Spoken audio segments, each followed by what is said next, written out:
I hid inside a boxcar, waiting out the cold. A widow whispered, "They think I'm already gone from here." Nadia Ashgrove had $7, a duffel bag with a set of hand tools she'd carried since her last steady job on a railcar maintenance crew, and a habit of checking any abandoned boxcar she passed for shelter. A habit that had led her, more than once that year, to exactly the kind of forgotten equipment that kept her out of the cold for a few hours at a stretch. She was 21 years old, laid off 8 months earlier when the regional rail authority that employed her consolidated its car maintenance operations, eliminating her entire position in a single afternoon. She had been moving through rail towns ever since, taking whatever short-term work she could find. The consolidation notice had cited operational efficiency as its justification, language Nadia had come to recognize across 8 months of towns exactly like this one as the specific corporate dialect for deciding that a technician's actual familiarity with a particular rail yard's equipment mattered less than whatever a centralized operation could theoretically manage instead. She had grown up around rail infrastructure her whole life, her own father having maintained freight cars for nearly 3 decades before her, and she had learned, riding along on inspection walks from an early age, a particular patience for exactly the kind of forgotten equipment most people passed without a second glance. She found the old boxcar sitting alone on a disused siding on a bitterly cold evening in late autumn, its door slightly ajar despite decades of apparent abandonment. Nadia climbed inside gratefully, escaping a wind that had been cutting through her jacket for the better part of an hour, and found an elderly woman already there, wrapped in blankets, a small lantern burning low beside her. "You gave me a fright," the woman whispered, her voice carrying a tension that seemed disproportionate to Nadia's quiet arrival. "I wasn't expecting anyone else out here tonight." "I'm sorry," Nadia said, matching the woman's careful volume even though she didn't yet understand why quiet mattered. "I saw the open door and needed somewhere out of the cold. I didn't realize anyone was using this car." "I'm not exactly using it," the woman said. "I'm hiding in it, which is a considerably different thing. Name's Odile Kestrel. I've been staying here 3 nights now, ever since I learned my own nephew filed paperwork with the county claiming I'd vacated my farm months ago and abandoned the property entirely. They think I'm already gone from here. I need them to keep thinking that, at least until I can properly prove otherwise." "Why would he file something like that if it isn't true?" Nadia asked. "Property vacated and abandoned for over 6 months can be claimed by a relative under a specific county provision," Odile said. "My nephew Garrick's petitioned for exactly that claim, presenting witnesses who apparently support his version of events. I don't know how he arranged that, but I do know I've lived on that farm continuously for the past year, and I have no idea how to prove a negative against fabricated testimony in the time I actually have left before the county hearing." Over the following hour, huddled together against the cold, Odile told Nadia the fullest story of exactly how she'd come to hiding in an abandoned boxcar rather than her own home. Garrick had grown increasingly aggressive in his attempts to gain control of the farm since his uncle's death a year earlier, initially offering to help manage the property, gradually escalating into demands Odile had refused, until his visits grew frequent and threatening enough that she'd taken to spending nights away from the farmhouse entirely, uncertain what he might attempt if he found her there alone. The first few visits felt almost normal, Odile said. A nephew, checking in on his widowed aunt, offering to help with the parts of managing a farm that had always been my husband's responsibility rather than mine. It wasn't until he began pressuring me to sign the property over entirely, framing it as simply easier for everyone, that I understood his help had never been quite as generous as it first appeared. I've been staying with different neighbors, a few nights here, a few nights there, trying not to burden any single family too long, Odile said. I think my own caution, ironically, is exactly what's let Garrick claim I've abandoned the property. I'm rarely there long enough for anyone official to properly document my continued presence. When is the hearing? Nadia asked. 4 days from now.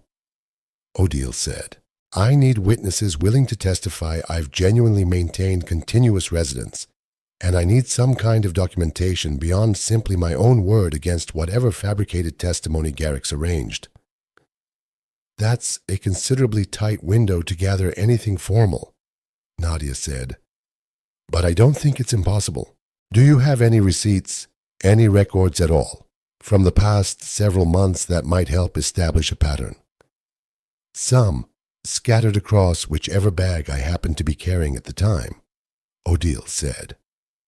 I haven't organized any of it properly. I've been too consumed with simply staying safe to think clearly about building an actual case. Nadia spent the following days doing the only thing she knew how to do with what little she had. She helped Odile organize exactly the kind of evidence a hearing like this would actually require, understanding that fear alone, however justified, wasn't a strategy that could counter a formal legal claim. They contacted a rural legal aid attorney the following morning, a careful man named Foster Cray, whose name Nadia recognized from stories she'd heard traveling through other farm counties. And Cray listened to Odile's account with evident concern once he understood the full situation. Continuous residence can be demonstrated through several kinds of evidence, Cray told them. Utility bills showing ongoing usage, neighbors willing to testify to regular sightings, receipts or records showing your presence at local businesses. I'd recommend we gather everything available immediately, given how little time remains before the hearing.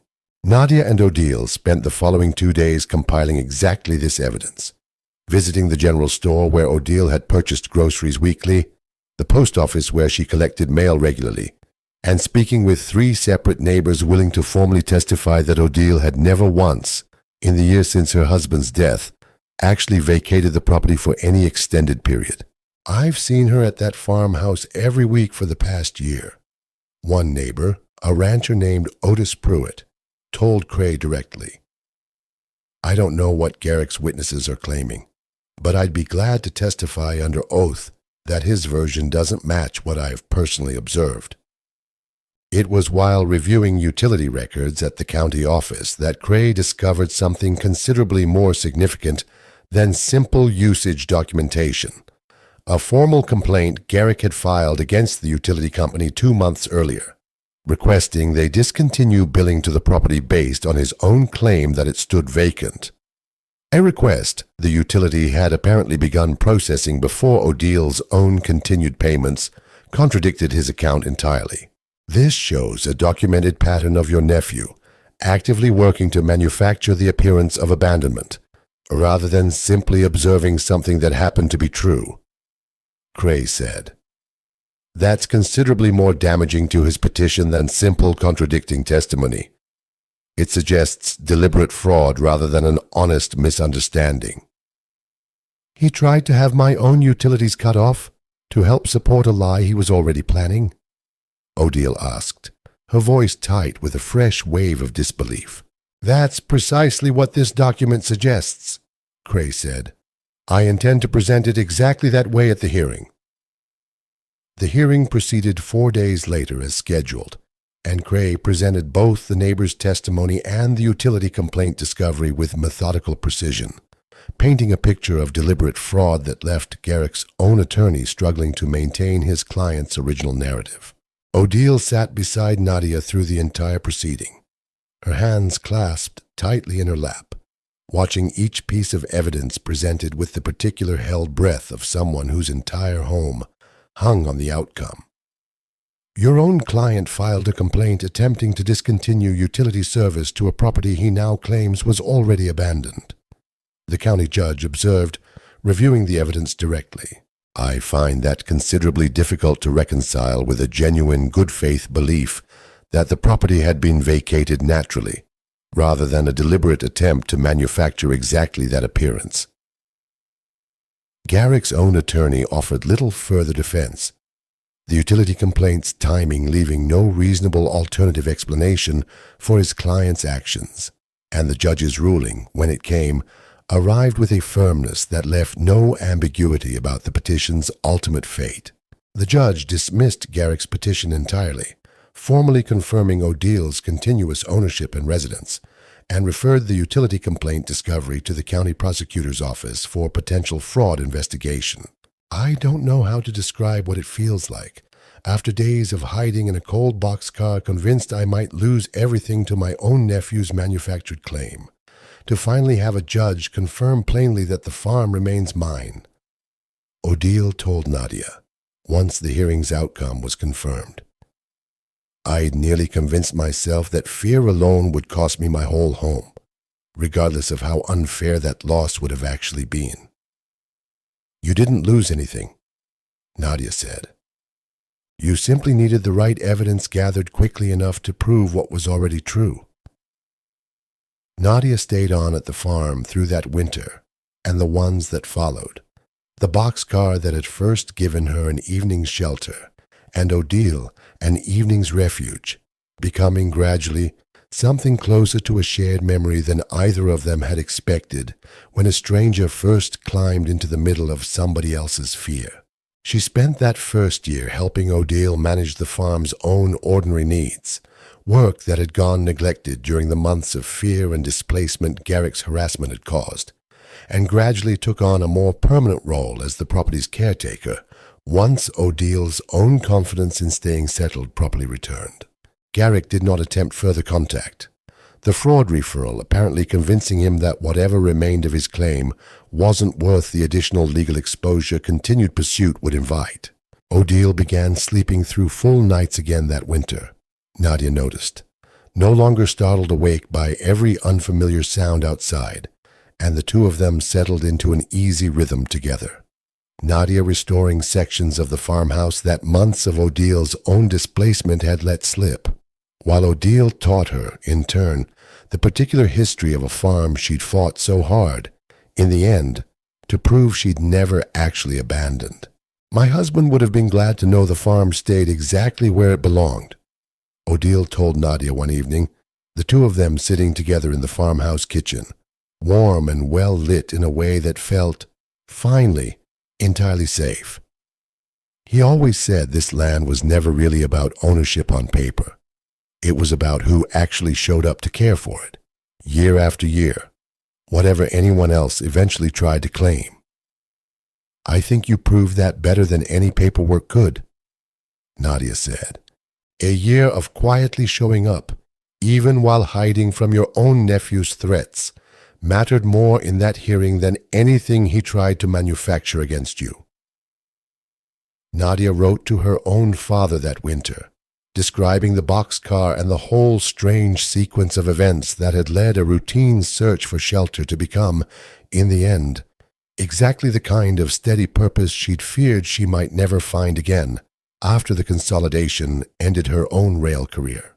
His reply came a few weeks later, brief but proud in the particular way Nadia remembered him always being. Told you a good rail hand's instinct for checking every car properly would eventually lead somewhere worth staying. Proud of you for helping her prove what was true when a lie nearly cost her everything she quietly kept showing up for. So, here's the question worth sitting with tonight. How many people facing genuine threats find themselves trapped in an impossible position, where the very caution keeping them safe becomes the evidence used against them by someone determined to claim they've already given up? And what does it take? A stranger climbing into the same cold boxcar on exactly the right night, neighbors willing to testify to what they'd actually witnessed, a utility complaint that revealed deliberate fraud rather than honest mistake, for someone to finally prove they were never actually gone at all. If this story stayed with you, subscribe to Ember and Rail, because there's always room by the fire for one more, and tell us in the comments where in the world you're watching from tonight.